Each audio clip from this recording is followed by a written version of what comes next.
ഇന്ന് നമുക്ക് അടിപൊളി ടേസ്റ്റിലുള്ള ഉള്ളിച്ചോറ് ഉണ്ടാക്കിയെടുക്കാം കേട്ടോ. നല്ല ടേസ്റ്റാണ് കേട്ടോ ഇത് കഴിച്ചവർക്കറിയാം, ഒരിക്കലും മറക്കാൻ പറ്റാത്തൊരു രുചിയാണ് ഇതെന്ന്. ഇതിലേക്ക് കുറച്ചധികം തന്നെ ചുവന്നുള്ളിയും വെളുത്തുള്ളിയുമാണ് കേട്ടോ. ഒരു 10-15 ഇടത്തരം വലുപ്പത്തിലുള്ള ചുവന്നുള്ളി തന്നെയാണ്, വളരെ കുഞ്ഞല്ല. പിന്നെ അതേപോലെ തന്നെ ഒരു 10-25 അല്ലി വെളുത്തുള്ളി എടുത്തിട്ടുണ്ട്. ഇതിപ്പോൾ നല്ല നെയ്മത്തിയാണ് കേട്ടോ. അതിൻ്റെ ഉള്ളിലത്തെ പഞ്ഞിലൊക്കെ എടുത്ത് മാറ്റി വെച്ചിട്ടുണ്ട്. അതിലേക്ക് കുറച്ച് മസാലപ്പൊടികൾ, മുളക് പൊടി ചേർക്കാതെ മല്ലിപ്പൊടിയും പിന്നെ കുരുമുളക് പൊടിയും മഞ്ഞൾപ്പൊടിയും മാത്രമാണ് കേട്ടോ ചേർത്ത് കൊടുക്കുന്നത്.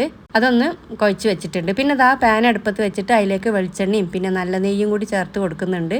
ഒരുപാട് അധികമായി പോകണ്ട, എന്നാലും പാകത്തിന് വേണം. പിന്നെ അതിലേക്ക് നമ്മൾ എടുത്ത് വെച്ചിട്ടുള്ള ചുവന്നുള്ളിയും വെളുത്തുള്ളിയൊക്കെ നല്ലോണം ഒന്ന് അരിഞ്ഞിട്ട് ഇതിലേക്ക് ചേർത്ത് കൊടുക്കുക. പാകത്തിനുള്ള ഉപ്പും കൂടി ചേർത്തിട്ട് നല്ലോണം ഒന്ന് വഴറ്റിയെടുക്കണം. പാകത്തിനുള്ള ഉപ്പ് വെച്ചാൽ ചോറിട്ടതിന് ശേഷം ഒന്ന് നോക്കിയിട്ട് കുറച്ചും കൂടി വേണമെങ്കിൽ ചേർക്കട്ടോ. ആദ്യം തന്നെ ചേർക്കുമ്പോൾ ഉള്ളിയിൽ നല്ലോണം അലിഞ്ഞ് ചേർന്നോളൂ. ഇത് നല്ല രീതിയിൽ തന്നെ വെന്ത് വരണം കേട്ടോ. അത് എങ്കിൽ തന്നെയുള്ളൂ ടേസ്റ്റ് ഉണ്ടാവുക. അത്യാവശ്യം ഒന്ന് ഞെരിയുന്ന രൂപത്തിലാവണം.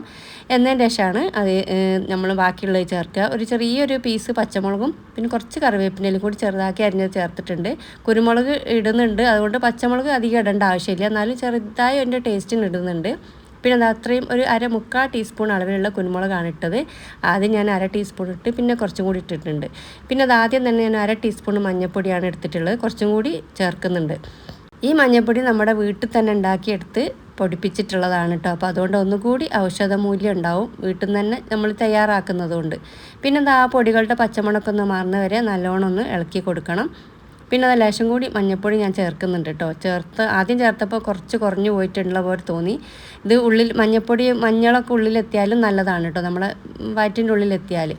പിന്നെ അത് നല്ലോണം ഒന്ന് ഇളക്കി യോജിപ്പിച്ച് കൊടുത്തതിന് ശേഷം, പൊടികളൊക്കെ ഒന്ന് യോജിപ്പിച്ച് കൊടുത്തതിന് ശേഷം ഇതിലേക്ക് പാകത്തിനുള്ള ചോറാണ് ചേർക്കുന്നത്. സാധാരണ ഞാനിവിടെ നെല്ലുത്തേരിൻ്റെ ചോറാണ് കൊടുക്കൽ. പിന്നെ ഇന്ന് വേണ്ടാന്ന് പറഞ്ഞതിന്, മോൾക്ക് വേണ്ടാന്ന് പറഞ്ഞതിനോണ്ടാണ് ഞാനിത് ഈ ഒരു സാധാ നമ്മൾ കഴിക്കുന്ന ചോറ് തന്നെ എടുത്തിട്ട് ആ പാകത്തിനുള്ള ചോറ് എടുത്തിട്ട് അതിലേക്ക് നല്ലോണം ഒന്ന് മിക്സ് ചെയ്തെടുക്കുന്നത്. ഭക്ഷണം കഴിക്കാനൊക്കെ ഭയങ്കര മടിയാണ് കേട്ടോ, എന്നാലും എങ്ങനെയെങ്കിലുമൊക്കെ നിർബന്ധിച്ച് തീറ്റിപ്പിക്കലാണ്. ഒരുപാടല്ല, ചോറ് ഞാൻ പല നേരമായിട്ട് പണ്ട് കഴിക്കുന്ന പോലെ ഒന്നും ഒരുപാട് ടൈമിൽ കൊടുക്കുന്നില്ല കേട്ടോ. ചോറ് ആകെ 2 നേരം കൊടുക്കുന്നുള്ളൂ. ഈ ഒരു ചോറും കൊടുക്കും, പിന്നെ രാത്രിയും കഴിക്കുകയുള്ളൂ. ഇതിപ്പോൾ പ്രസവിച്ച് കിടക്കുന്ന മോൾക്ക് ഉണ്ടാക്കിയതാണ് കേട്ടോ. ഈ ഒരു റൈസ് ഇത് ഫുള്ളായിട്ട് കഴിക്കുകയില്ല കേട്ടോ, കുറച്ചവിടെ ബാക്കി വെക്കുകയും ചെയ്യും. എന്നാലും നിർബന്ധിച്ച് ഇപ്പോഴല്ല കഴിക്കുന്ന ഈ ഒരു സമയത്താണല്ലോ കഴിക്കേണ്ടത്. പിന്നെ അതാ മീനിൻ്റെ പഞ്ഞിലൊക്കെ നല്ലോണം വെളിച്ചെണ്ണയിൽ പൊരിച്ചെടുത്തിട്ടുണ്ട്, ഒരു മത്തിയും കൊടുത്തിട്ടുണ്ട്. ഈ പഞ്ഞിൽ നല്ലോണം ഞെരിച്ചാൽ നല്ല ടേസ്റ്റാണ് കേട്ടോ. എന്തായാലും ഒന്ന് ട്രൈ ചെയ്ത് നോക്കി. കുട്ടികൾക്ക് സ്കൂൾ പോകുമ്പോഴും ഇത് കൊടുക്കാം കേട്ടോ.